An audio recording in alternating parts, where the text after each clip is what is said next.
Ndabaramukije mwese abanywanyi b'ibiganiro vyacu aho muherereye hose irya nino kw'isi, reka twizere ko mukomeje kugira agatondo keza babandanya kudukurikira muherereye mu bice bigiye bitandukanye, haba ngaha mu gihugu cacu c'Uburundi mu ntara zigiye zitandukanye ndetse no mu makomine agiye atandukanye, abatwumviriza muri hano ku mugabane wa Afurika mu bihugu bigiye bitandukanye vyaba ibihugu duturanye navyo ndetse n'abari irya nino kw'isi. Ndabaramukije mwese muri kano gatondo ko kuri wa gatanu kw'igenekerezo rya 30 Myandagaro umwaka wa 2024, ndabaye ikaze hano kuri ino mboneshakure ya channel yanyu ya Burundi News TV. Imboneshakure imwe rudende ibandanya kubashikiriza amakuru akomeye cane bariko aravugwa mu bigendanye n'umutekano, politique, diplomasi ndetse n'ibindi. Turazindutse muri kano gatondo mu makuru yihuta, amakuru by'umwihariko akomeye cane akomeje kugenda aravugwa. Dore ingingo nkuru rero turaza kugenda duheraho.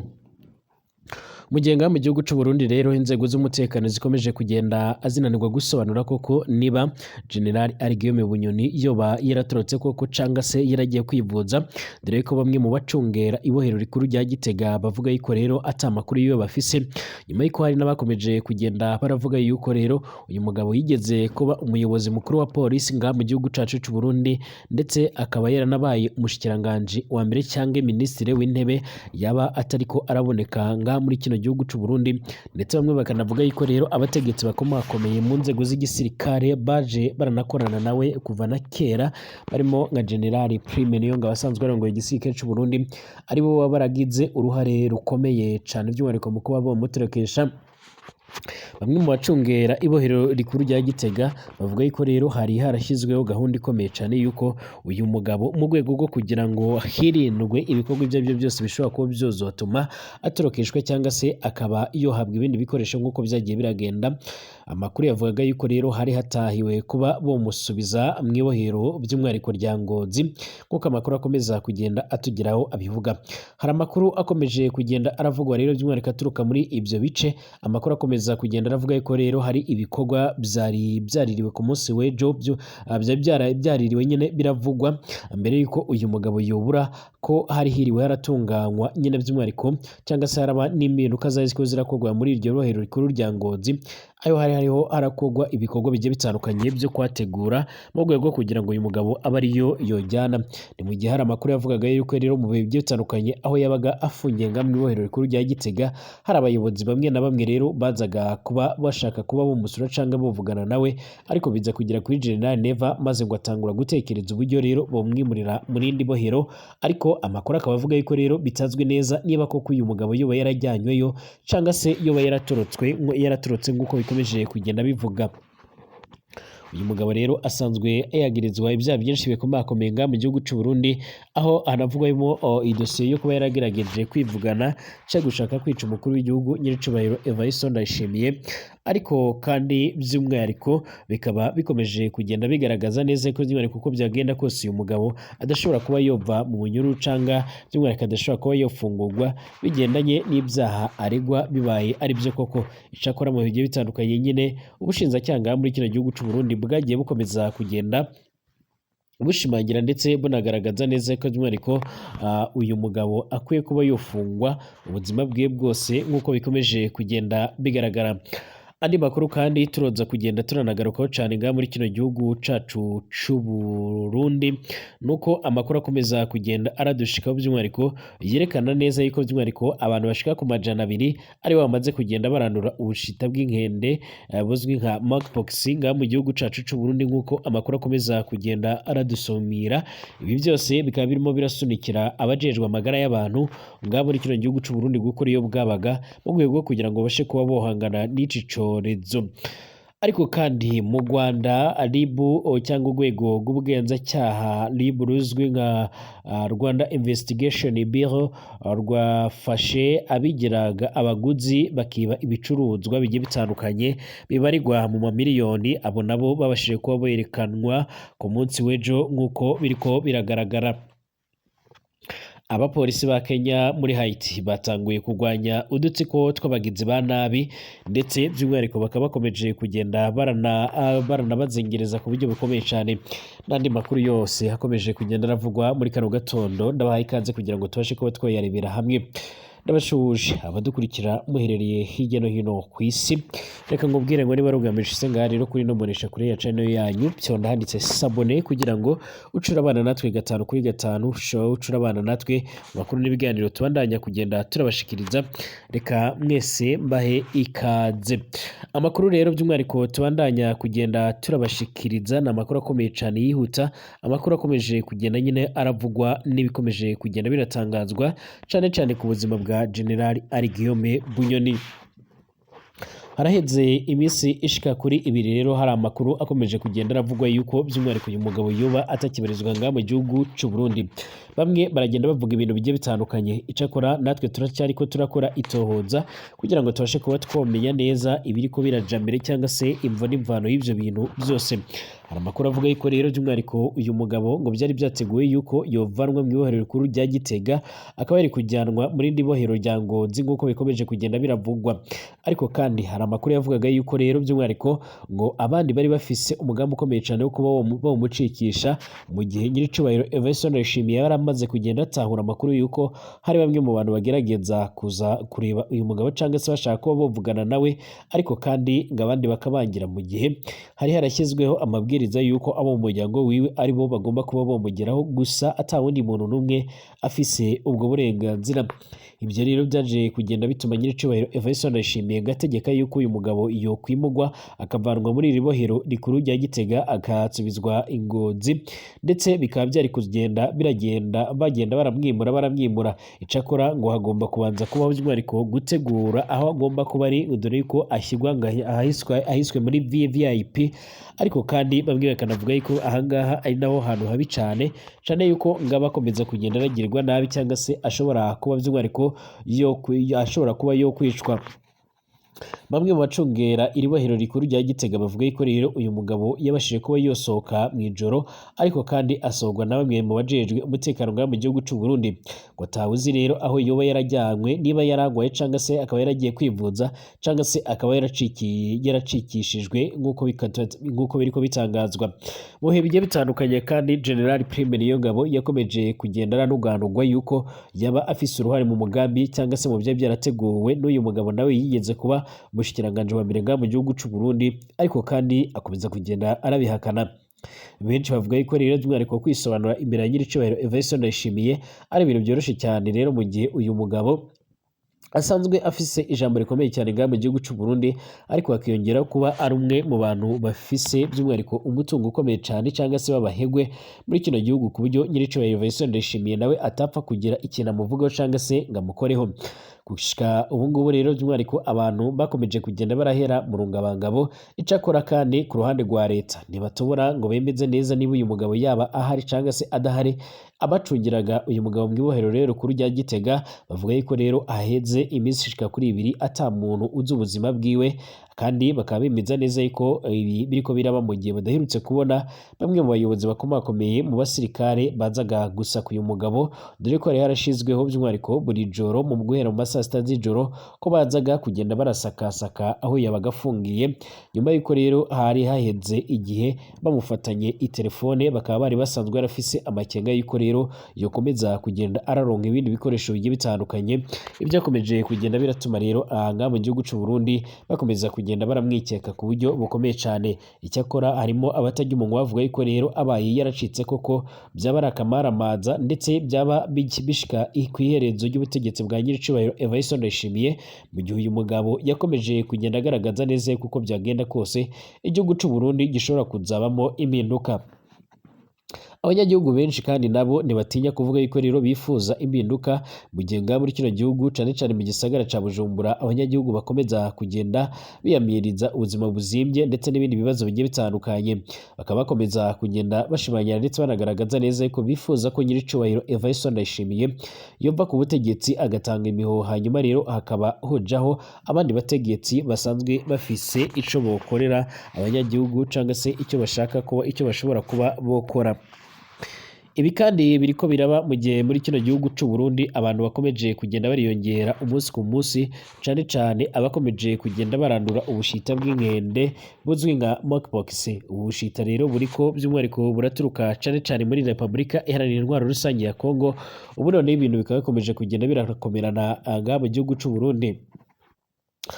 Minisiteri y'ubuzima rusange rero y'u Burundi iravuga yuko rero abantu bashika ku 193 bari mu bitaro aho bagwaye ubushita bw'inkende buzwi nka monkeypox, mu gihe kandi bahanganye n'ubukangurambaga rusange kugira ngo iyo ngwara idakomeza gukwirakwira. Mu itangazo rya Minisiteri y'ubuzima ryo kwigenekerezo rya 25 ukwezi k'umunani umwaka wa 2024 rivuga yuko rero ku bantu bashika ku 231 basuzumwe iyi ngwara hasanzwemo rero abagwayi bashika kuri 38 gusa, kandi bakaba baravuwe bagakira. Mu basuzumwe kandi 100 nk'uko bikomeje kugenda bigaragara kandi 136 nibo mu majyaruguru ya Burundi, Kayanza ndetse na Bujumbura y'amajyepfo nk'uko biriko bitangazwa. Uburundi ni igihugu kandi by'umwihariko gifise amikoro make cyane, gifise ibikoresho by'ubuzima n'abakozi bidahagije kugira ngo babashe kuba bohangana n'icyo cyorezo. Ishami rero ry'umuryango w'abibumbye ryita ku buzima OMS ryatangaje neza yuko hari umubare munini cyane w'abanduye indwara zandurira mu mibonano mpuzabitsina. Ibi rero bikaba birateye impungenge kuko iyo mibonano ari imwe rero mu nzira zanduriramo iyo ndwara cyane. The East African itangaza neza yuko guverinoma y'u Burundi ikeneye hafi miliyari zishika kuri 2,667 n'amafaranga 966 z'amahera y'u Burundi kugira ngo ibashe kuba yoshobora kugwanya iyi ndwara, ibifashijwemo rero n'umuryango mpuzamahanga wita ku buzima OMS n'ikigo gishinzwe kugwanya ndetse no gukumira indwara z'ibyorezo CDC. Ubushita bw'inkende buzwi nka monkeypox kandi yahoze yitwa monkeypox yabaye ikibazo muri Afurika ahagana mu mwaka w'1970, ariko niyitaweho cane ku isi bituma rero izamuka ku rwego mpuzamahanga mu mwaka w'2022. Gushika none rero by'umwihariko iyi ndwara ikomeje kugenda yigarurira bimwe mu bihugu bigiye bitandukanye, haba hano mu bihugu bya Repubulika Iharanira Intwaro Rusange ya Kongo no mu bindi bihugu bigiye bitandukanye, ikaba yarakomeje kugenda ihagaragara, ndetse hakaba haratangijwe by'umwihariko ibikorwa bigiye bitandukanye bigendanye no kuba byoyigwanya. Icakora nk'uko bikomeje kugenda bigaragara, hari ibihugu bimwe na bimwe byotanguye kugenda by'umwihariko birakira zimwe mu ngingo z'indwara ya monkeypox. Monkeypox doze zishika kuri miliyoni hafi 4 z'inkingo zatanguye kugenda zoherezwa mu bihugu bigiye bitandukanye ngaha ku mugabane wa Afurika. Kuva ishami ry'umuryango w'abibumbye ryita ku buzima OMS riravuga yuko rero ubushita bw'inkende bahangayikishije Afurika, ibihugu bimwe na bimwe rero byotanguye gutangaza neza ko bigiye kohereza doze z'inkingo mu rwego rwo kugoboka Afurika yibasiriwe n'iyo ndwara. Ni mu gihe kandi iri shami ryatangaje neza yuko nibura hakenewe miliyoni zirenga 10 z'inkingo kugira ngo habe hizewe neza yuko Afurika yoba itekanye. Inkunga nk'izo rero zigamije gukemura ubusumbane bukabije cyane bwatumye ibihugu bya Afurika bitabona uburyo bwo kugera ku nkingo zakoreshejwe mu gihe cy'iki cyorezo mu mwaka wa 2022 ubwo cyari gikomeye cyane.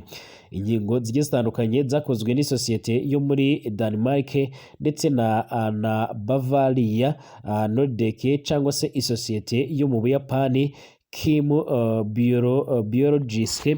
Ubufaransa buzotanga doze zishika ku bihumbi 10 hashingiwe rero ku bizaba bikenewe imbere mu gihugu, byavuzwe na Minisitiri w'Ubuzima. Budage nabwo rero buzatanga doze zishika ku bihumbi 10 muri rusange zizava mu bubiko bw'igisirikare zo gufasha guhagarika icorezo mu gihe gito rero, nk'uko umuvugizi wa guverinoma yabivuze ku igenekerezo rya 26 uku kwezi, nk'uko bikomeje kugenda biratangazwa.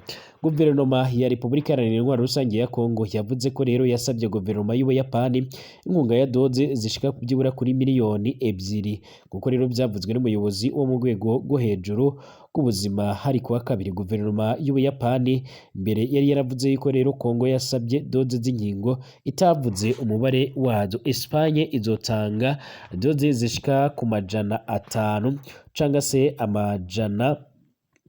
amajana abiri nk'uko bikomeje kugaragara, cyangwa se 20% by'izo ifise mu bubiko, nk'uko rero Minisiteri y'Ubuzima yabivuze ku itariki ya 27 z'uku kwezi. Yanashishikarije kandi Komisiyo y'Umuryango w'Ubumwe bw'Uburaya gusaba ibihugu byose bigize rero uwo muryango gutanga byibuze 20% by'inkingo bihunitse mu bubiko bwazo. Departema rero ya Leta Zunze Ubumwe za Amerika yavuze ku igenekerezo rya 22 y'uku kwezi k'umunani ko ishobora kuzatanga doze zishika rero ku bihumbi 5 z'urukingo rwa Bavarian Nordic muri Repubulika Iharanira Intwaro Rusange ya Kongo, hiyongeyeho kandi n'inkunga z'amahera zo gufasha kugira ngo rero rubashe kuba gutangwa. Ikwirakwizwa rero ryihuse rya virusi y'ubushita bw'inkende muri Afurika rero yo munsi y'ubutayu bwa Sahara rishobora kongera ibibazo by'ingengo y'imari ku bihugu byinshi cyane byo mu karere bisanganywe, nk'uko rero byatangajwe n'ikigo cy'ibipimo Fitch kuri uyu wa gatanu, kuko byakomeje kugenda biratangazwa. Iki kigo cya Amerika rero gishinzwe iterambere mpuzamahanga ku itariki ya 27 z'ukwezi k'umunani cyavuze yuko rero gishobora kuzotanga doze zishika ku bihumbi 10 by'urukingo rw'ubushita bw'inkende mu gihugu cya Nigeria. Ibi bikomeje kugenda bigaragaza neza ko by'umwihariko iki kibazo gikomeje kugenda kirafata iyindi ntera mu bihugu bigiye bitandukanye, ariko ibihugu nka Repubulika Iharanira Intwaro Rusange ya Kongo ndetse n'u Burundi nibyo bikomeje kugenda biribasigwa cyane nk'uko bikomeje kugenda bitangazwa. Kwa gatatu, Minisitiri w'Intebe rero wa Haiti yatangaje neza yuko ingabo za Haiti zikorana na gipolisi n'abapolisi baturutse muri Kenya zagabye igitero cyo kwirukana udutsiko tw'abagizi ba nabi muri kamwe rero mu duce tutoroshe two mu mugwa mukuru wa Haiti. Kwa kabiri, Karine yavugiye ku bitaro bya Port-au-Prince aho abapolisi 3 bo muri Haiti bari barwariye nyuma yo gukomereka mu migwano yabaye kuwa kabiri. Ati, ndambiwe no kubona abapolisi barashwe, ndarambiwe kujya rero gushyingura abapolisi, tugomba gukemura iki kibazo cy'umutekano muke. Mu kiganiro yagiranye n'abamenyeshamakuru yahamagariye abanyahayiti gufatanya n'aba bapolisi ndetse no guhanahana amakuru yo kubafasha ndetse by'umwihariko no guhangana nabo bagwanye. Kuva muri Mutarama rero kugeza Gicurasi mu gihugu ca Haiti havuzwe ibyaha by'ubwicanyi birenga 3,200.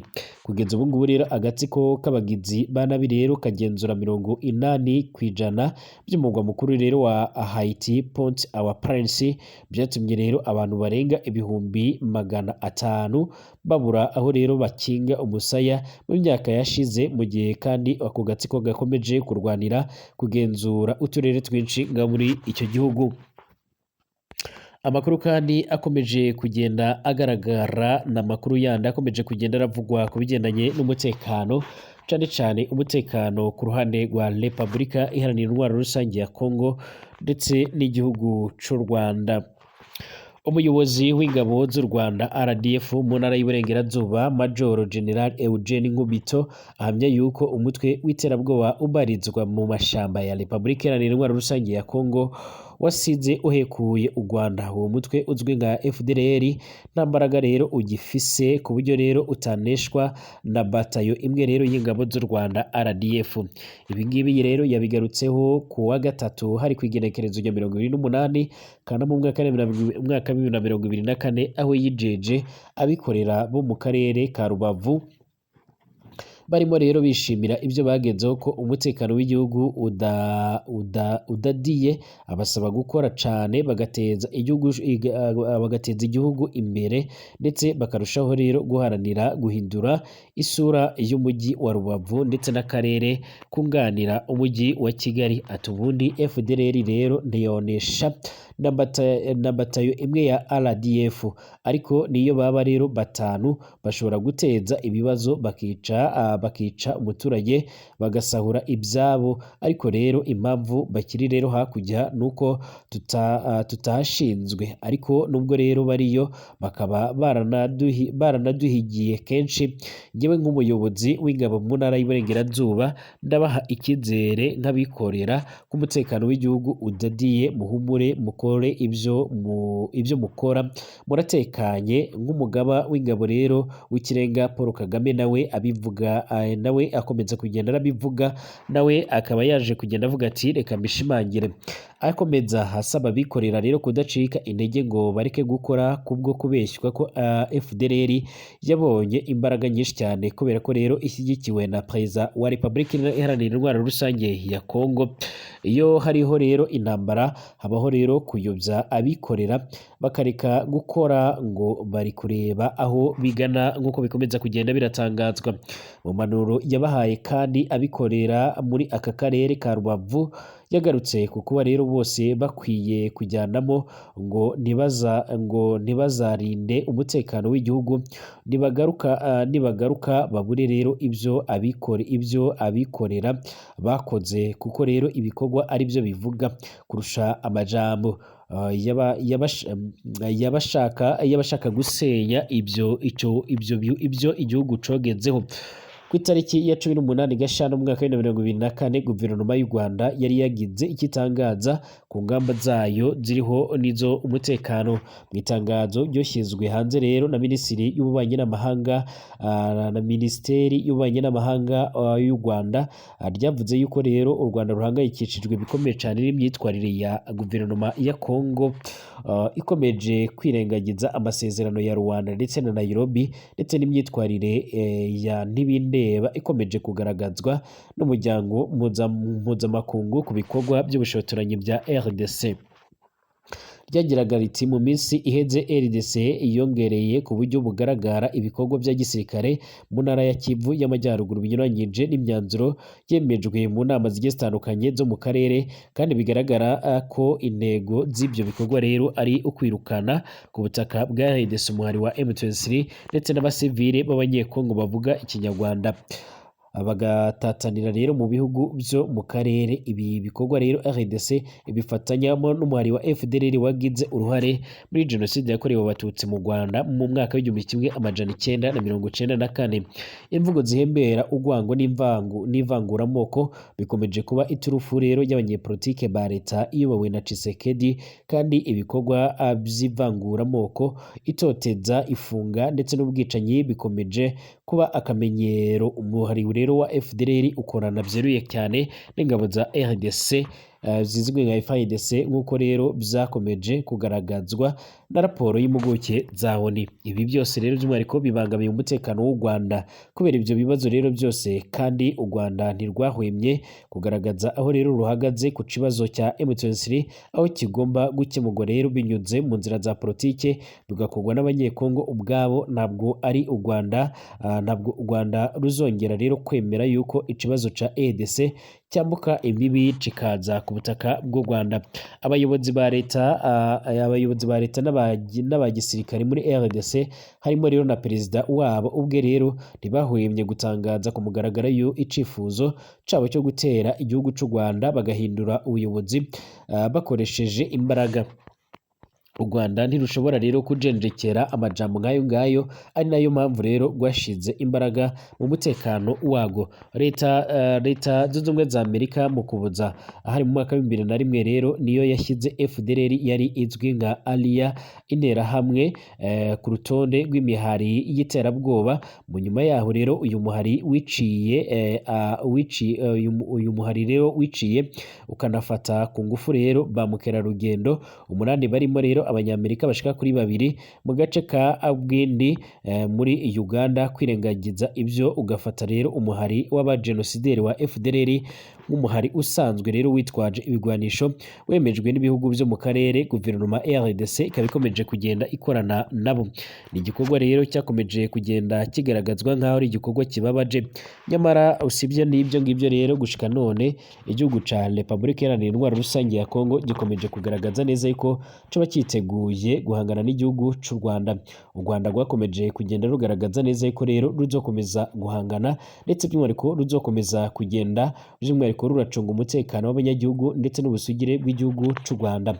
Rwavuze yuko kandi rudateze kuzahungabanya umutekano w'abanyekongo cyangwa se wa Kongo. Icyakora ruvuga yuko rero uzagerageza cyangwa se uzahirahira ko yarushotora azohura n'ibibazo bikomakomeye. Ubundi ko ndakora iyi nkuru kandi ku munsi w'ejo haheze hari kuwa kane kw'igenekerezo rya 29 Myandagaro umwaka wa 2024 mu masaha ya saa tanu z'amanywa, hari amakuru yakomeje kugenda aravuga yuko rero by'umwihariko ku mupaka mutoya uhuza icyo gihugu ca Kongo n'igihugu c'u Rwanda uzwi nka Petite Barriere, umwe mu basirikari ba FARDC bivuga ko rero by'umwihariko yaje gukumirwa n'inzego z'umutekano, yaje kurasa amasasu yerekeza nga mu gihugu cy'u Rwanda. Icyakora amakuru avuga ko rero ata muntu n'umwe yabashije kuba yokomeretsa cyangwa se ngo ahitane, ariko bivuga ko rero yaba yarangije inzu y'umuturage ku buryo bikomeye cyane, ndetse bikanavuga ko rero ibirahuri byagiye biramenagurika. Amakuru avuga ko rero hotanguye iperereza kuri uwo musirikare. Icyakora arandi makuru yakomezaga kugenda avuga ko rero byaje kugenda bimenyekana yuko uwo musirikare yari amaze kugenda aranywa itabi ry'urumogi. Ni kenshi rero ku ruhande rwa Kongo hakomeje kugenda hagaragara ibikorwa bigiye bitandukanye by'ubushotoranyi ku gihugu cy'u Rwanda, ariko Uganda rukomeza kugenda rurabyihanganira inshuro nyinshi, ariko kuri inshuro rukomeza kugenda rugaragaza neza ko gushize imbaraga nyinshi cyane mu bikorwa bigiye bitandukanye, cyane cyane ibikorwa bigendanye no kurinda ndetse by'umwihariko no gucunga umutekano ku buryo bukomeye cyane. Ubu ngubu icyakora rero hari ibiganiro bimaze iminsi birabera i Rwanda mu gihugu ca Angola, bigizwemo uruhare na Perezida Joao Lourenço urongoye icyo gihugu ca Angola ndetse na Minisitiri w'Ububanyi n'Amahanga w'icyo gihugu, nk'uko bikomeje kugenda bigaragara. Icyakora ni ibiganiro nanone byitabirwa n'intumwa z'u Rwanda ndetse n'iza Kongo mu rwego rwo kugira ngo babashe kurebwa uburyo ico kibazo cy'umutekano muke cyobasha kuba cyokemuka. Icyakora ku ruhande rwa Kongo bakomeza kugaragaza neza ko bakikomeje kugenda batsimbaraye ku kurwana intambara, nyamara bikagaragaza neza yuko atanu ubushobozi bafise bwo kuba boyirwana. Amakuru akomeza kugenda agaragaza neza ko rero ibintu bikomeje kugenda birahindura isura ndetse bikomeje kugenda birafata indi ntera, mu gihe umwari wa M23 ukomeza kugenda uvuga yuko rero Kongo yoba yararenze ku masezerano y'agahenge, ikaba ikomeje kugenda ibashotora, mu gihe nayo ubwayo ivuga yuko rero idateze kuzarekeraho cyangwa se itazananirwa kuba yo kwigwana. Ndabashimiye mwese, dusubire mu masaha ari imbere.